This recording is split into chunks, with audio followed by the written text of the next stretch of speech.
fala do senhor traz muitas mensagens muito importantes.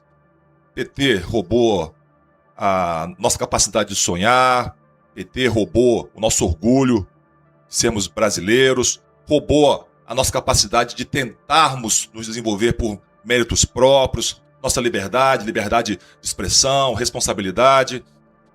Isso tudo está na fala do senhor e eu concordo 100% de tudo isso. Mas o senhor também traz um brilho de esperança. Essa fala do senhor aí de que vamos nos emancipar, vamos conquistar futuro melhor, escolas melhores, sistema de saúde melhor, excelente. E eu sei que a campanha está trabalhando não só na questão do debate, do embate político, mas também na questão de ideias. Projeto de Brasil. Discutir como transformar tudo isso que o senhor falou em ideias concretas baseadas no planejamento estratégico. Quando é que o presidente Flávio Bolsonaro e o senhor vão poder apresentar ao Brasil essas ideias? Nós estamos precisando de ideias, deputado. O presidente Flávio Bolsonaro, que é o grande coordenador dessas ideias, irá fazê-lo em breve. Ele irá marcar uma reunião e expor essas ideias em linhas gerais. Não dá para esmiuçar em uma entrevista cada uma dessas etapas. O programa está muito bem feito. Ele com certeza tem um plano Brasil que faltou ao PT. Olha, foi botado na inteligência artificial. O que o Lula prometeu em 2002, foi o primeiro governo dele, foi 2002?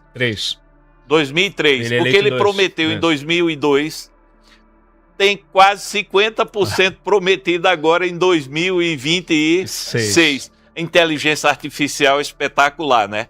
Então o Lula, como eu venho dizendo, é o caloteiro da esperança. Ele não tem mais nenhuma promessa acreditável para o país. Flávio não. Flávio está com a mente aberta. E o Flávio tem uma coisa simples que eu acho espetacular. Um princípio básico. Não vamos gastar mais do que arrecadamos. Tá aí o Lula. Lula, olha, tá com 105 bilhões faltando para exames, para internações, para remédios, para pagamento da área de educação. Ou seja, o país hoje está com 85% das famílias endividadas. O maior juros real do mundo. As famílias vão ao supermercado, elas podem ir até com mais dinheiro, mas sai com menos comida, porque estão perdendo o valor. Então, assim, o que é que eu posso dizer? É que o Flávio, enquanto o Lula está gastando como se não houvesse amanhã, o Flávio terá responsabilidade e prioridades. E a prioridade número 1 dele é o povo brasileiro, o bem-estar do povo brasileiro. Essa vai ser, com certeza, a linha mestra, o bem-estar do povo brasileiro. Mas em algumas áreas, ele vai ter que dar um choque. E um desses choques de gestão, não tenham dúvida, o Flávio vai partir para cima declarando guerra ao crime organizado. O Brasil vai ter... Nós vamos mudar nossas relações com o eixo diplomático. Enquanto Lula bajula ditadores, enquanto Lula mete dinheiro na Venezuela, Cuba e nos países totalitários, o Flávio vai manter relações pacíficas com a democracia no mundo. Nós vamos resolver esse problema de tarifaço. Quando se fala de soberania, por exemplo, rapaz, o povo brasileiro está sem soberania. Sabe por quê? Porque nós temos quase 60 milhões de brasileiros sob domínio do crime organizado. E Lula não toma uma atitude. Então, quem está nos tirando a soberania é o Lula. Ele está falando de soberania. Como soberania? Se a dona de casa não pode ter o seu filho muitas vezes circulando na rua porque o traficante ou o miliciano está com um fuzil. A sua filha tem que namorar com traficantes, não morre a família toda, o povo sem emprego, o povo sem oportunidade, a picanha e a cerveja. Que picanha e cerveja, Marco? Então vamos lá, o Brasil precisa mudar de rumo. E a esperança do povo brasileiro é que o Flávio faça um governo competente, sério e eficiente, coisa que Lula, por mais de 16 anos, e o PT não conseguiram. Não, fazer. Deixa eu ouvir aqui os nossos comentaristas estão remotamente. Últimas perguntas aí, pessoal. Eli, você.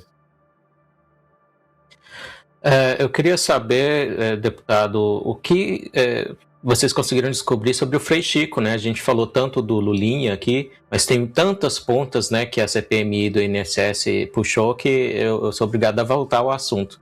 O que a gente sabe do Frei Chico? Ele foi exonerado, nada foi encontrado sobre ele estava ali vice-presidente do Sindinap, né?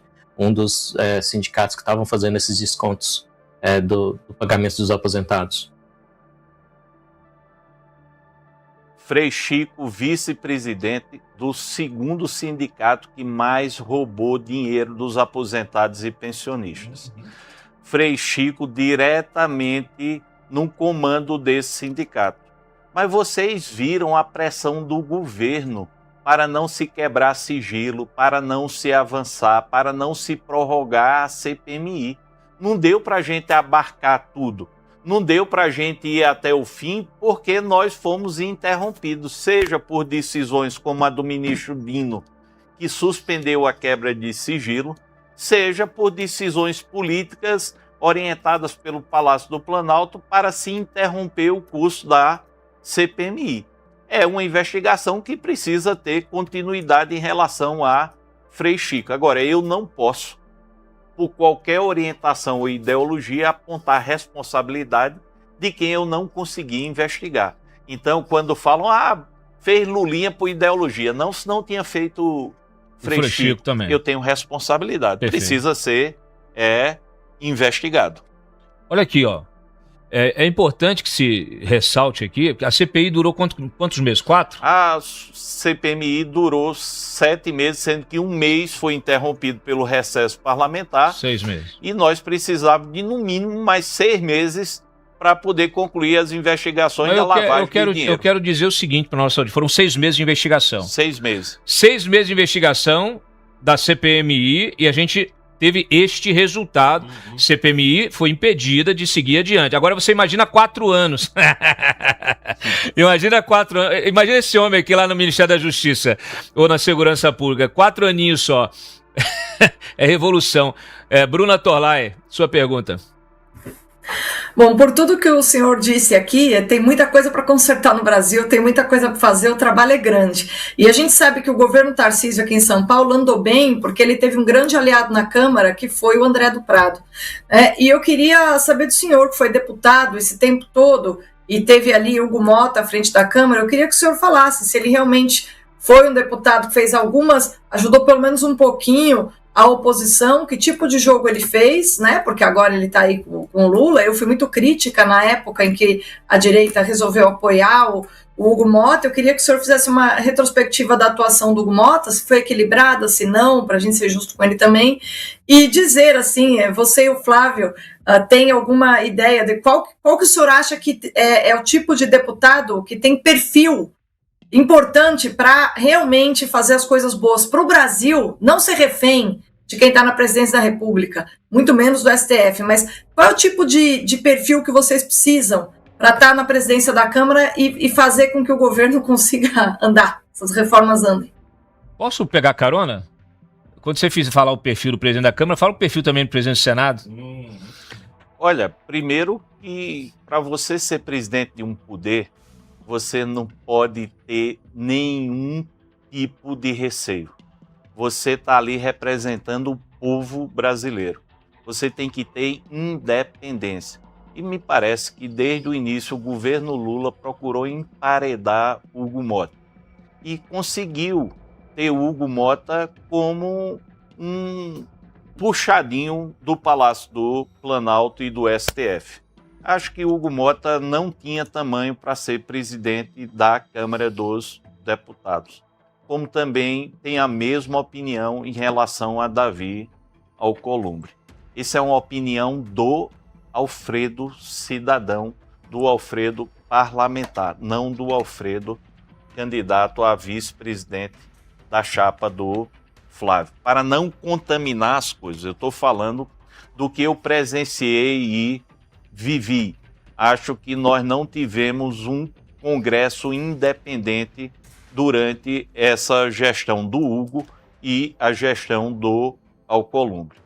Qual o perfil hoje necessário? É o perfil de independência, que não venha a reboque uma série de suspeitas e denúncias. Por quê? Se essas suspeitas e essas denúncias não têm fundamento, o Congresso deveria ter agido totalmente diferente. Como? Colocando os poderes no equilíbrio institucional. Nós ficamos a reboque de votações e o Palácio do Planalto mandava recursos para esses recursos praticamente comprarem votos de parlamentares. Isso é muito ruim. O parlamento não precisa de dinheiro, o parlamento precisa de postura, precisa trabalhar 100% focado no que é melhor para o povo brasileiro. Eu tenho uma coisa que gostaria de deixar muito clara. Espero que o próximo presidente da Câmara e do Senado tenham independência e hajam 100% focados no que for bom para o povo brasileiro. Não precisam ser aliados nem inimigos do futuro presidente Flávio Bolsonaro. O que se precisa é trabalhar em parceria para o Brasil estar bem. Mas o Brasil só estará bem se aquilo que for aprovado pelo parlamento for bom para os brasileiros. Eu espero que o povo brasileiro mande para o Congresso Nacional parlamentares independentes, parlamentares que estejam de boa fé e que saibam, primeiro, promover o bem do país, segundo, trabalhar para o bem do povo brasileiro e terceiro, que tenham a independência para fazer as fiscalizações necessárias, aplicar os recursos de forma correta e trabalhar para que o Brasil se liberte do que hoje é essa grande prisão de corrupção. Vou te colocar numa saia justa agora. Se o senhor fosse eleito senador, não tivesse como candidato a vice, ano que vem, se eu estaria lá, em fevereiro, teria que eleger um presidente do Senado. Estariam concorrendo o Rogério Marinho e o Arthur Lira, eleito agora aí, que vai... O senhor saiu, ele assumiu a sua... Vamos dizer assim, ele está agora mais livre para ser eleito para o Senado. O senhor votaria em quem? No Rogério Marinho ou no Arthur Lira? E não adianta falar que o voto é secreto. Não. Olha, primeiro que eu não preciso esconder posição nem ter voto secreto. Rogério Marinho está pronto para ser o presidente do Congresso Nacional e promover o equilíbrio dos poderes e promover a respeitabilidade do Senado da República. Perfeito. Se eu fosse candidato ao Senado e estivesse no Senado, o Rogério Marinho tivesse um voto, esse voto seria meu. Não consigo discordar dele. Ari Alcântara, é para fazer pergunta, hein, Ari? Não é para fazer discurso, você não é candidato. Eu falei para você, se você quisesse ser candidato, você teria que ter feito igual a Júlia Lucia Carol Esponza. Agora é tarde, agora você é jornalista, comentarista, então faça a sua pergunta, porque eu tenho que liberar aqui o deputado também. Perguntando, deputado, nós temos dois escândalos que emergem do mesmo processo, o Master e a questão dos descontos dos aposentados. Aliás, eu fui descontado indevidamente, eu fui vítima. O Master começa no desconto consignado do Credit Sexta. E os descontos a questão dos descontos do INSS começam do Frei Chico, enfim. Nessas suas investigações, até que ponto o senhor une os dois escândalos? Porque, evidentemente, o cordão umbilical une os dois. Até que ponto o senhor vê as duas situações como filhos do mesmo pai? Master e Credit Sexta. Só que Master, Credit Sexta e INSS. Só que a CPMI do INSS, o senhor com 4 meses produziu resultados, indiciou pessoas, enfim. E o Master até agora nós estamos sendo empurrados com a barriga. Como o senhor junta os dois? Olha, Alcântara, só fazer uma breve retrospectiva.